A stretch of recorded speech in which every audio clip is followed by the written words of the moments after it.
उसने शर्मिला को देखा और बोली, मम्मा, मैं चिराग से शादी करने के लिए कब एग्री हुई? तुम्हारे एग्री होने की मुझे जरूरत भी नहीं है। मैं तुम्हारी माँ हूँ और मुझे पता है what is best for you. इसके साथ रहोगी तो जिंदगी भर तकलीफ ही तकलीफ देखोगी, और फिर तुम्हें अपनी कंपनी के लिए भी मदद चाहिए ना। चिराग के अलावा तुम्हारी कंपनी को फिर से खड़ा करने में कोई तुम्हारी मदद नहीं कर सकता है।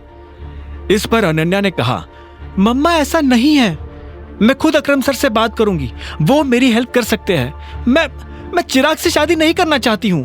तो क्या तुम जिंदगी भर इस आदमी के साथ रहोगी? हाँ बताओ, शर्मिला ने पूछा। नहीं, मैं इन दोनों में से किसी के साथ नहीं रहना चाहती हूँ, अनन्या ने अकड़ के साथ जवाब दी।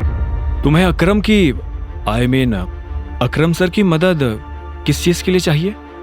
अभिनव ने माँ और बेटी की बातों के बीच में आकर पूछा। शर्मिला क्या कह रही थी उससे अभिनव को मतलब नहीं था, लेकिन अकरम का नाम सुनकर वो समझ गया था कि वो अनन्या की मदद कर सकता है। जैसे अभिनव ने इतना कहा तो अनन्या और शर्मिला अभिनव को देखने लगे, लेकिन दोनों ने उसे जवाब नहीं दिया। इतने में राजीव बोला, अनन्या को अपनी कंपनी को फिर से खड़ा करने के लिए कुछ पैसों की जरूरत है। इसके जितने भी शेयर होल्डर्स थे उन्होंने अपने हाथ पीछे खींच लिए हैं। अरे तुम क्यों ये सब इससे बताकर अपना टाइम वेस्ट कर रहे हो? इस प्रॉब्लम में ये क्या कर लेगा?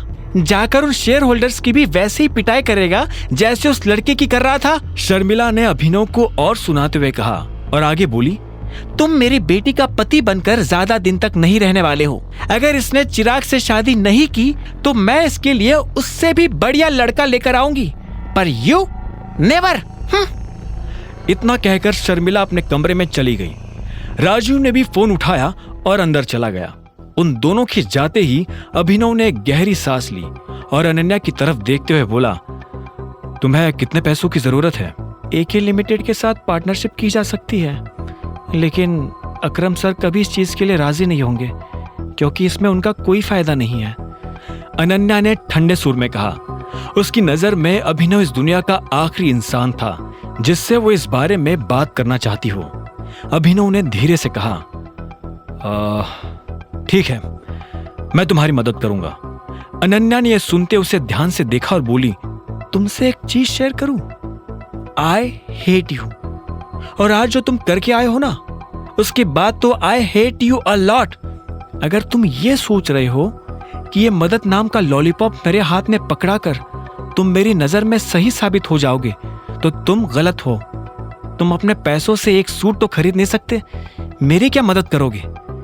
फिर भी if you want to help me then please get out of my life right now. Ananya मेरी बात तो सुनो, अगर एक बार और मेरा नाम लिया तो मैं पुलिस बुला लूंगी। इतना कहकर अनन्या ने गुस्से में अपना फोन उठाया और अपने कमरे की तरफ बढ़ने लगी। अभिनव को समझ नहीं आ रहा था कि वो कैसे अनन्या को समझाए। उसने गहरी सांस ली और हिम्मत करके उसके पीछे जाने लगा। उसने कहा, मैं मजाक नहीं कर रहा हूं, तुम जिस प्रॉब्लम से डील कर रही हो उसमें मैं तुम्हारी मदद कर सकता हूं। यह सुनते ही अनन्या ने चिल्लाते हुए कहा, बकवास करना बंद करो अभिनव, इनफ, तुम कुछ नहीं कर सकते हो। Ananya trust me, I have a job.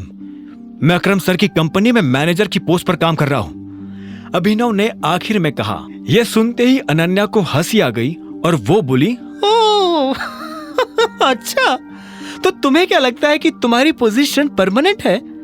हो सकता है कि आज अकरम सर तुम्हारे ऊपर तरस खा रहे हो, लेकिन कल वो तुम्हें लात मारकर बाहर भी कर सकते हैं। तुम और तुम्हारे जैसे हजारों लोग उसके लिए कुछ भी नहीं है, समझे? इतना लताड़ने के बाद अनन्या अपने कमरे में गई और दरवाजा बंद कर दिया।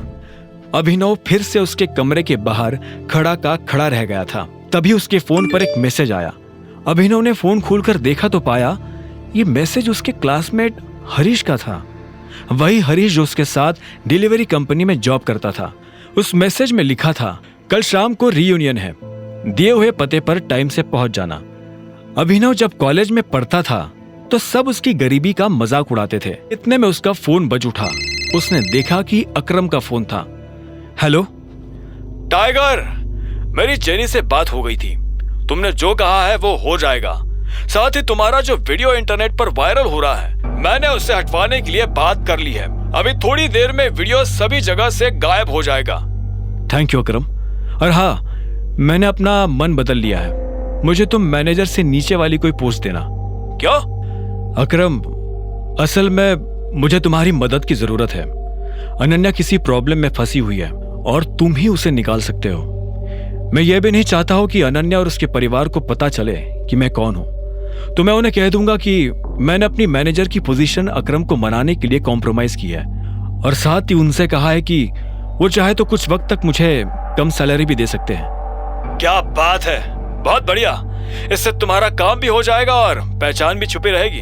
हाँ, अच्छा, और एक चीज, अभी कुछ दिनों में एक ऑक्शन होने वाला है। अलैना भी वहां आने वाली है। उससे मिलने का इससे बढ़िया मौका तुम्हें नहीं मिलेगा।